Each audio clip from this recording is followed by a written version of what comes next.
And how do you feel about reducing the cost of your art? I imagine you could use AI art simulators. What are your opinions around that? I hate AI.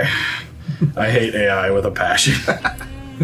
So you're a hardcore artist-only images on your board game, on your card game. Yeah, I think what you said earlier was like it wouldn't affect the gameplay of it at all, but everything has like a specific feel that you expect things to have, and AI I think detracts from that enough to the point where it doesn't technically affect the gameplay of the game, but it affects how people interact with the game, so it might as well, because people don't like AI art. 75% of people, when they know when art is AI made, they go from liking it to disliking it. Doesn't matter how good the art was. Isn't that wild? Yeah. Even if it's a beautiful piece of art. I can kind of relate. I see social media now, it's just Full of that junk. full.